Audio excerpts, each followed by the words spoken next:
오늘은 총회에서 제정한 북한 선교 주일입니다. 우리가 왜 북한 선교 주일을 지킬까요? 북한 선교에 더욱 관심을 가지고 더욱 헌신하기 위해서지요. 자, 그렇다면 우리가 가장 먼저 뭘 해야 될까요?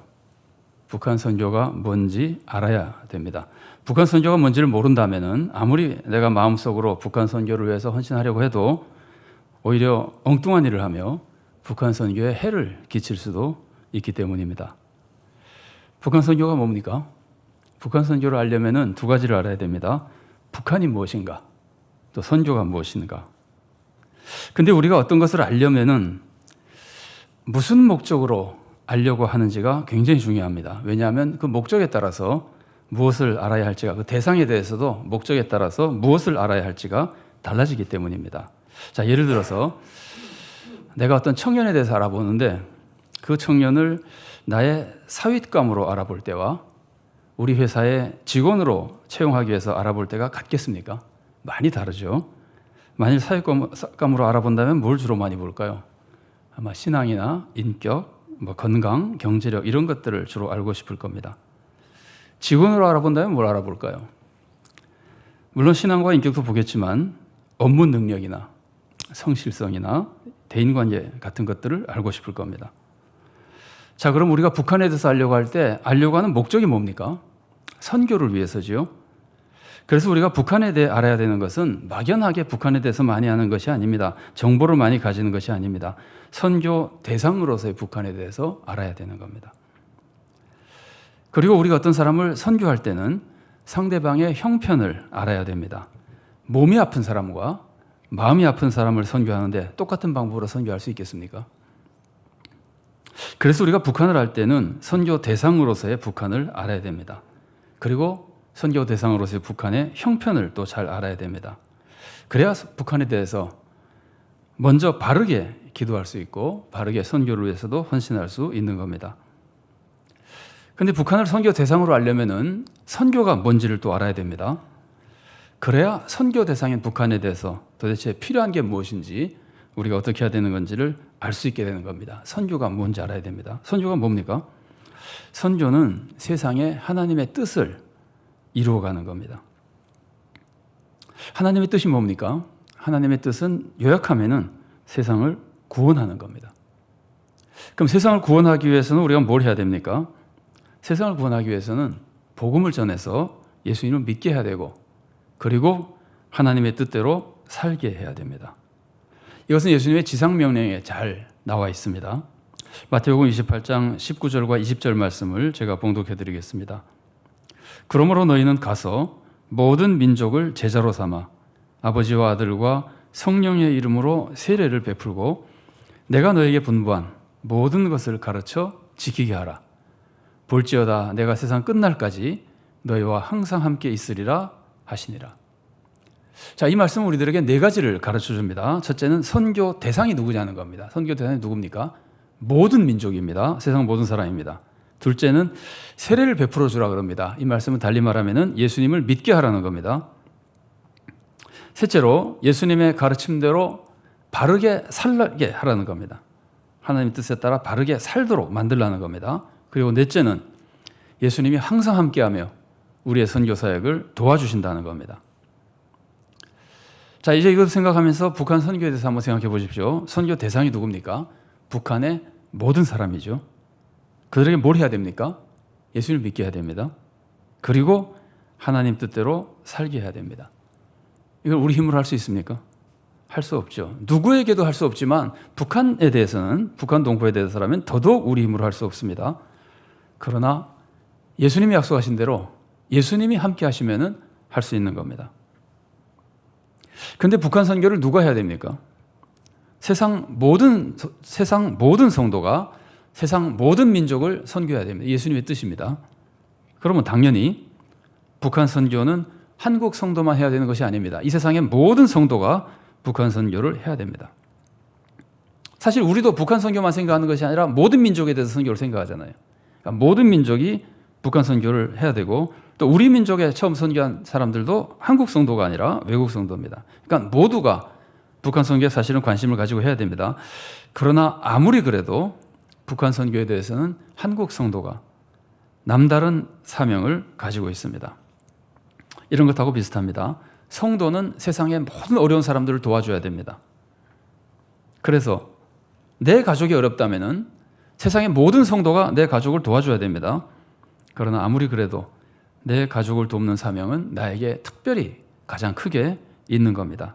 그것은 하나님께서 나에게 맡겨주신 나만의 특별한 사명이기 때문입니다.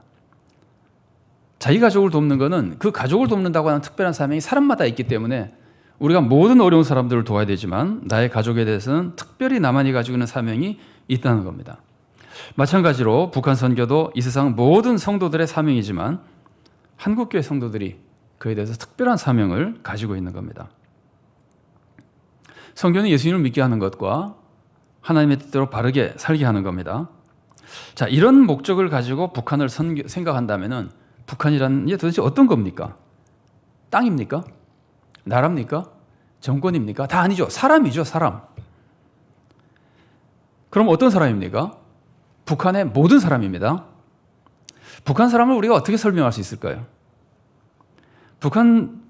북한이라고 하는 사회 모습을 볼 때 아마도 권력층과 비권력층으로 생각해 보는 것이 비교적 이해하는 데 도움이 될 것이라고 생각됩니다. 이건 사람마다 다르겠지만 북한을 이해할 때 북한 사회가 워낙 독재적이고 억압적인 사회이기 때문에 권력층과 비권력층으로 나눠 생각하는 것이 북한 사람들을 이해하는데 좋은 방법이라고 생각됩니다. 자, 그렇다면 선교 대상은 누굽니까? 권력층입니까? 비권력층입니까? 둘 다죠. 북한의 모든 사람들이 우리의 선교 대상입니다. 그런데 권력층이 비권력층이 권력층에 비해서 월등히 많습니다. 그리고 비권력층은 심한 억압을 받고 있습니다. 인간답게 살지 못하고 있습니다. 그렇다면 북한의 모든 사람이 선교 대상이지만 비권력층이야말로 특별히 더 많은 관심을 받아야 되는 선교 대상인 겁니다. 여러분, 억압받는 사람을 선교하려면 어떻게 해야 되는 건가요? 예수님은 억압받는 사람들을 어떻게 선교하셨습니까? 예수님은 억압받는 사람들을 억압에서 해방시켜 주시면서 선교하셨습니다. 사실은 선교 자체가 억압에서 해방시켜 주는 겁니다. 누가복음 4장 18절과 19절 말씀입니다. 주의 성령이 내게 임하셨으니 이는 가난한 자에게 복음을 전하게 하시려고 내게 기름을 부으시고 나를 보내사 포로된 자에게 자유를, 눈먼 자에게 다시 보게 함을 전파하며 눌린 자를 자유롭게 하고 주의 은혜의 해를 전파하게 하려 하심이라 하였더라. 그래서 우리가 북한 선교라는 말을 자주 쓰죠. 북한 선교를 하려면은 먼저 북한에 억압받는 비권력층 사람들을 해방시켜 줘야 되는 겁니다. 그러면서 복음을 전해야 되는 겁니다. 사실 그동안 한국 교회는 이런 선교를 잘해온 것으로 보입니다. 한국 교회는 주로 북한에 어려움 겪는 북한 주민들과 동포를 돕는 사업을 많이 해오지 않았습니까? 이것은 굉장히 잘한 일이라고 생각이 됩니다. 그러나 이런 선교에는 심각한 어려움이 있습니다. 그게 뭘까요? 그것은 정치 권력자들이 원하지 않는다는 겁니다. 한번 생각해 보세요.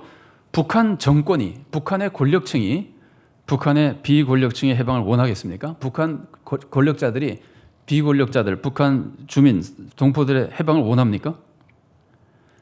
대한민국 정권은 어떻습니까? 여러분 보기에 우리나라 정치 권력자들이 북한의 권력층을 돕는 것 같습니까? 북한의 비권력층을 돕는 것 같습니까? 권력층을 돕는 것 같지 않아요? 북한의 권력층이 비권력층을 억압하고 싶어 하는데 해방되는 걸 원하지 않는데 권력층을 원한다면 비권력층은 도울 수 없게 되는 겁니다.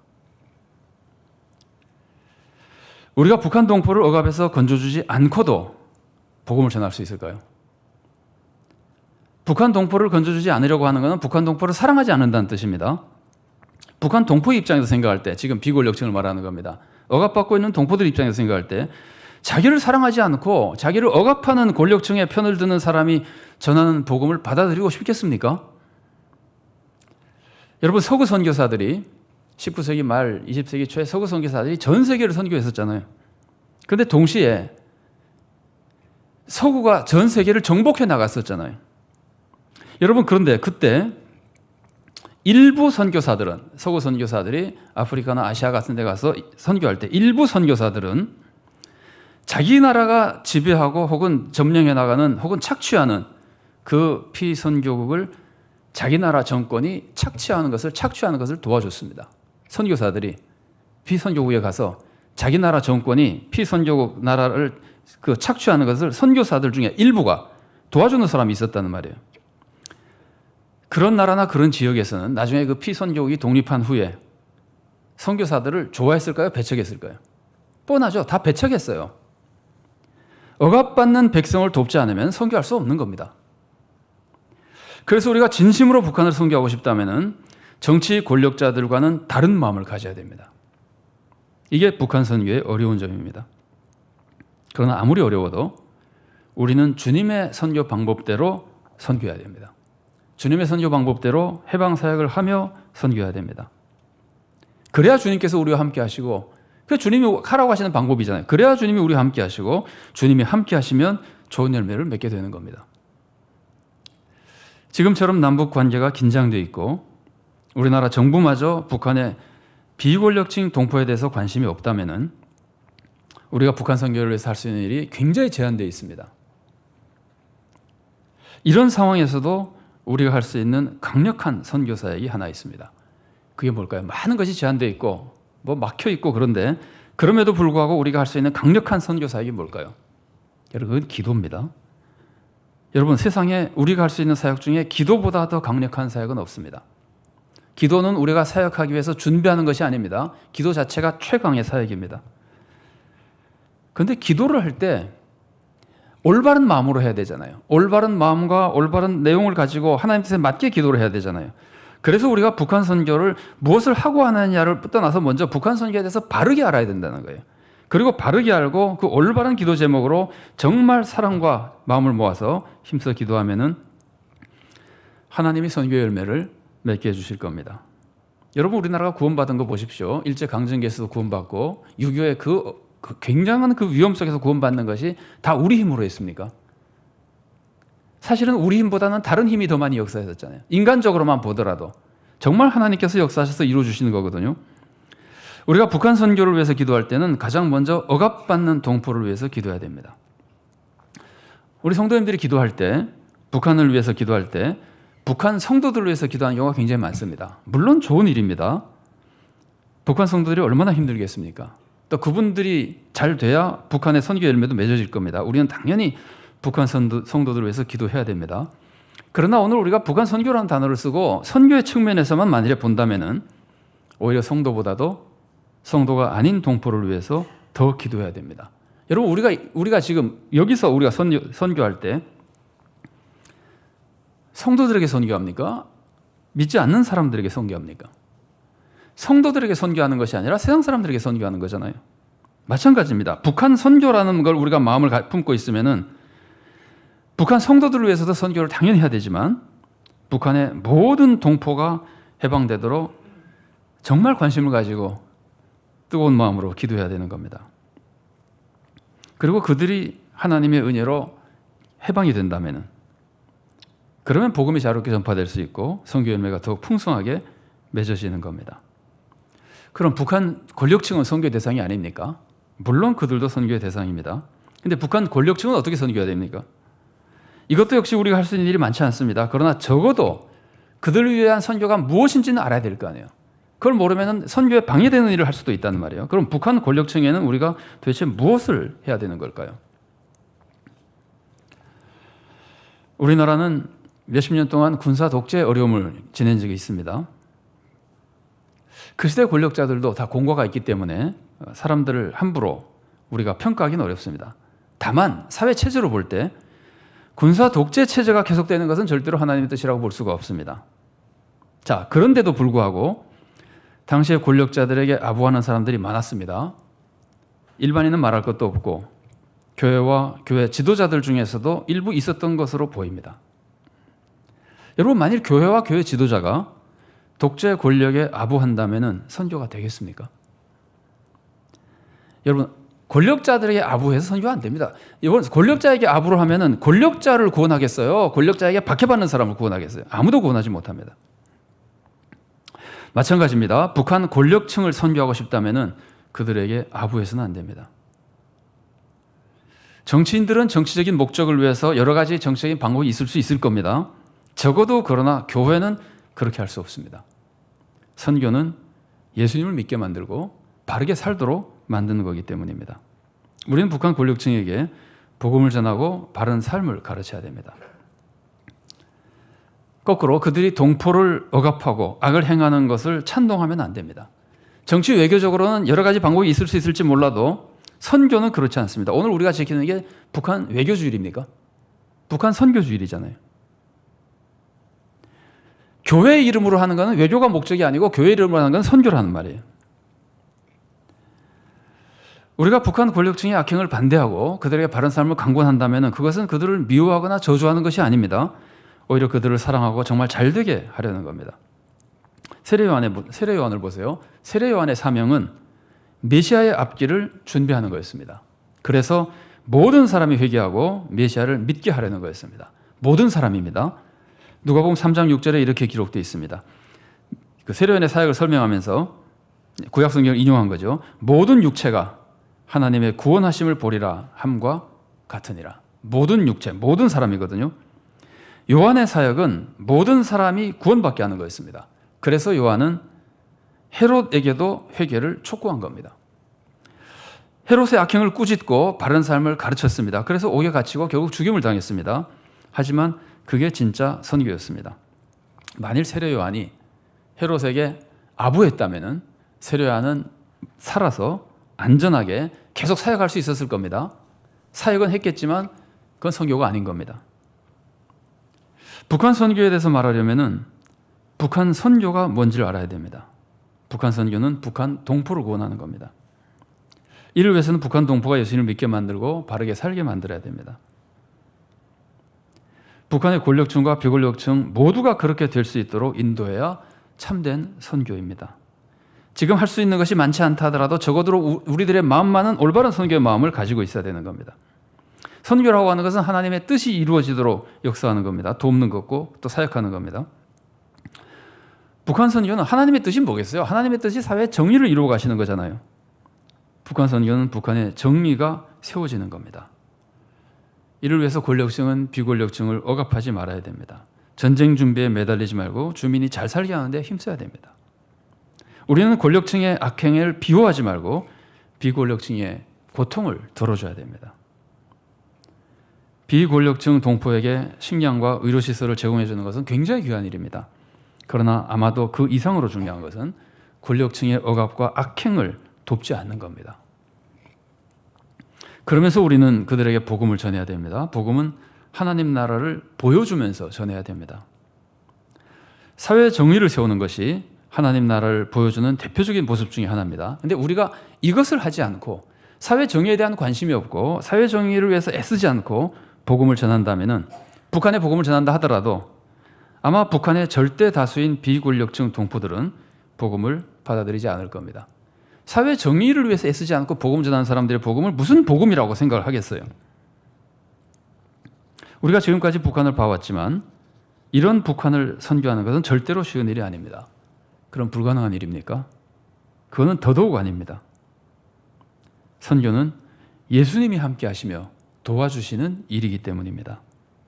우리가 바른 선교의 비전을 가지고 바른 내용과 바른 방법으로 기도하며 헌신하면은 주님께서 역사하시고 주님의 때에 이루어 주실 겁니다.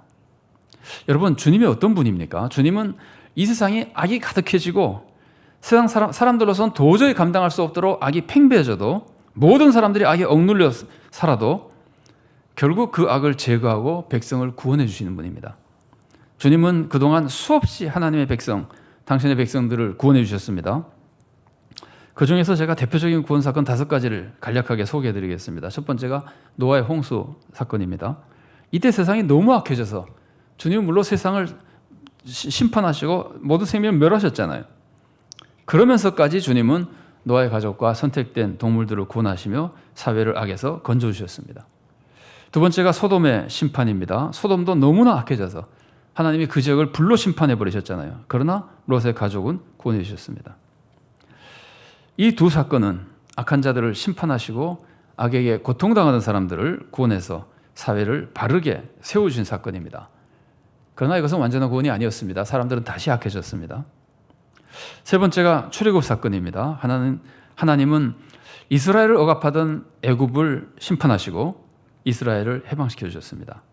근데 출애굽 사건에서 특별한 것은 이스라엘 자손이 죄를 지어서 애굽의 박해를 받은 것이 아닙니다. 우리가 알 수 없는 하나님의 섭리 속에 이스라엘 사람들은 애굽에 가서 지내며 애굽 사람들의 박해를 받았습니다. 그러다가 해방됐습니다. 창세기 15장 13절과 14절 말씀입니다. 여호와께서 아브라함에게 이르시되 너는 반드시 알라 내 자손이 이방에서 객이 되어 그들을 섬기겠고 그들은 400년 동안 내 자손을 괴롭히리니 그들이 섬기는 나라를 내가 징벌할지며 그 후에 내 자손이 큰 재물을 이끌고 나오리라. 이스라엘은 특별한 죄 때문이 아니라 그냥 우리가 알 수 없는 하나님의 어떤 섭리 때문에 애굽에서 많은 고생을 하다가 하나님의 축복 속에 해방됐습니다. 자, 넷째는 바벨론에서 돌아온 사건입니다. 유다 백성은 이것은 죄에 대한 벌로 나라가 망하고 바벨론의 포로로 잡혀갔습니다. 죄에 대한 벌로 받은 겁니다. 그러나 이스라엘 백성들이 회개하니까 하나님께서는 그들을 다시 해방시켜 주시고 본국으로 돌아오게 해주셨습니다. 이 바벨론에서 돌아온 사건은 이스라엘 역사상 출애굽과 더불어 쌍벽을 이루는 구원 사건이었습니다. 그래서 오늘 본문도 말하는 겁니다. 너희들이 지금까지는 출애굽 사건을 최고의 해방 사건, 구원 사건이라고 생각하고 하나님을 말할 때마다 애굽에서 구원하신 하나님 이렇게 말했지만 앞으로는 새로운 구원의 역사가 일어날 것이다. 그게 뭐냐면은 바벨론에서 너희들이 해방되어 본국으로 돌아올 수 있을 것이다. 그래서 앞으로는 출애굽 사건의 하나님을 얘기하지 않고 하나님을 얘기할 때 바벨론에서 구원한 하나님을 말하면서 하나님을 찬양하고 하나님의 이름으로 맹세해야 될 것이라고 얘기하는 겁니다. 자, 오늘 본문이었습니다. 예레미야 16장 14절과 15절 말씀 제가 다시 봉독해 드리겠습니다. 여호와의 말씀이니라. 그러나 보라 날이 이르리니 다시는 이스라엘 자손을 애굽 땅에서 인도하여 내신 여호와께서 살아계심을 두고 맹세하지 아니하고 이스라엘 자손을 북방 땅과 그 쫓겨났던 모든 나라에서 인도하여 내신 여호와께서 살아계심을 두고 맹세하리라. 내가 그들을 그들의 조상들에게 준 그들의 땅으로 인도하여 드리리라. 도저히 가망성이 없는 거지만 애굽에서 건져주신 하나님, 도저히 희망이 없지만 바벨론에서 건져주신 하나님, 하나님은 이렇게 악의 억압으로부터 건져주시는 하나님입니다. 자, 다섯째 사건이 뭘까요? 하나님이 세상을 구원해 나가신 사건 중에 가장 대표적인 완전한 구원의 사건, 예수님이 오셔서 세상을 구원하신 사건입니다. 이건 진짜 세상을 완전히 구원해 준 사건입니다. 주님은 지금 우리들에게 선교하라고 할 때 바로 이 구원의 사건을 세상에 전하기 위해서 우리를 선교하라 그러시고 우리가 선교할 때 역사하시는 겁니다. 자, 이렇게 구원을 이루시는 하나님이 지금 북한을 그냥 그대로 두시겠습니까? 억압받는 백성을 그냥 그대로 두시겠습니까? 그곳에는 많은 교회와 하나님의 백성이 있었습니다. 지금도 기도하는 성도들이 있습니다. 또 대한민국의 많은 성도들이 북한 동포를 위해서 기도하고 있습니다. 하나님은 분명히 옛날 이스라엘을 애굽에서부터 건져주신 것처럼, 옛날 이스라엘을 바벨론에서부터 건져주신 것처럼 북한 동포들을 억압해서 건져주실 겁니다. 하나님은 절대로 고통받는, 억압받는 당신의 백성을 버리지 않는 분이기 때문입니다. 하나님은 반드시 세상에 정의를 세워가시는 분이기 때문입니다. 하나님이 북한 동포를 구원해 주시고 이 나라에 진정한 평화를 허락해 주시면은 그때 우리는 오늘 본문 말씀처럼 하나님을 새로운 이름으로 부르게 될 겁니다. 그때는 일제 억압에서 건져주신 하나님이라고 불렀다면은, 유교의 위기에서 구원해 주신 하나님이라고 불렀다면은, 군사 독재에서 참된 민주와 은혜를 베푸신 하나님이라고 불렀다면은, 그 은혜를 입은 후에는, 북한 동포를 구원해 주시는 은혜를 입은 후에는 공산주의자들의 모든 억압에서 건져주시고 통일의 은혜를 내려주신 하나님이라고 우리가 부르게 될 겁니다. 북한 선교주의를 맞아서 우리가 정말 하나님의 마음을 알 수 있기를 바랍니다. 하나님은 북한 동포를 구원해 주고 싶어 하십니다. 억압받는 사람을 구원해 주는 것이 하나님의 뜻입니다. 지금 북한 동포가 얼마나 큰 고통을 당하고 있습니까? 아마 지구상에 가장 단체적으로는, 국가적으로는 가장 고통받는 곳 중에 하나일 겁니다. 특히 그곳은 이전에 하나님의 은혜가 충만히 임했던 곳입니다. 동방의 예루살렘이라고 불릴 정도로 주님의 백성이 많았던 곳입니다. 지금도 숨어서 눈물로 기도하는 성도들이 있습니다. 대한민국의 많은 성도들과 전 세계의 많은 성도들이 간절히 기도하고 있는 곳입니다. 하나님은 북한 동포를 구원해 주고 싶어 하시며 이 사명 우리들에게 맡기시고 감당하기를 원하시는 겁니다. 우리가 북한 선교를 위해서 할 일은 북한의 비권력층 동포를 먼저 생각하는 겁니다. 그들이 지금 극심한 억압을 받고 있기 때문에 북한 선교의 시작은 그들을 억압에서부터 건져주는 데 있습니다. 그 마음을 우리가 품고 그것을 위해서 먼저 기도하는 데서부터 있습니다. 이것은 예수님이 가시는 곳마다 병자들을 고쳐주신 것과 같습니다. 그리고 우리는 북한 권력층의 악행을 방조하는 것이 아니라 그들의 악행을 막기 위해서 최선을 다해야 됩니다. 그것이 북한의 권력층과 비권력층, 모든 북한 동포를 구원하는 참된 선교의 길입니다. 북한 동포를 구원하는, 또 북한을 선교하는 일이 지금 우리의 힘으로는 너무 제한적이고 도저히 이룰 수 없는 것처럼 보이지만 우리가 북한 선교의 목적을 바로 알고 하나님의 마음을 알며 진실로 하나님의 마음으로 이를 위해서 기도하고 헌신하면 우리와 함께 하시겠다고 약속하신 주님이 친히 역사해 주실 겁니다. 그러면 우리가 할 수 없었던 그 선교 열매가 맺어지게 되는 겁니다. 우리 모두가 하나님의 마음을 품고 하나님의 사랑과 권능을 힘입어서 참된 북한 선교를 위해서 기도하며 헌신할 수 있기를 바랍니다. 그래서 주님의 역사 속에 북한 동포들에게 구원의 축복이 임하고 우리 모두에게 참된 평강과 정의와 자유와 통일의 축복이 임하게 되기를 바랍니다. 같이 기도하시겠습니다. 사랑의 하나님, 유교를 지내며 이 나라를 그동안 수많은 억압에서부터 보호하여 주시고 구원의 길로 인도하신 주님의 은혜를 기억하며 감사를 드립니다. 그러나 아버지 하나님, 우리들은 주님의 이 많은 은혜와 축복을 누리고 있지만 사랑하는 우리 북한의 동포들은 아직도 고통과 억압 속에 힘든 세월을 지내고 있습니다. 우리 하나님의 뜻은 이 땅에 정의가 세워지는 것이며 구원을 알지 못하는 자들이 구원을 알고 구원의 길로 나오게 되는 것이며 특히 억압받는 자들이 해방되는 것이며 하나님의 구원과 축복이 모든 사람에게 임하는 것인 줄로 우리가 믿사오니 이 시간 우리들에게 특별히 맡겨주신 선교의 사명, 북한 선교의 사명을 위해서 함께 우리가 기도합니다. 우리 주님, 북한의 억압받는 동포들을 구원하여 주시고 그 땅에 정의를 세워주시고 인간답게 살 수 있는 자유를 허락하여 주시옵소서. 이 참된 선교의 마음으로 우리가 기도하며 북한 선교를 위해 헌신하게 하시고 우리가 할 수 없는 것들을 주님께서 친히 역사로 능력으로 이루어 주셔서 그 땅에 주님의 정의가 세워지며 주님의 구원의 축복이 임하도록 주님 도와주시옵소서.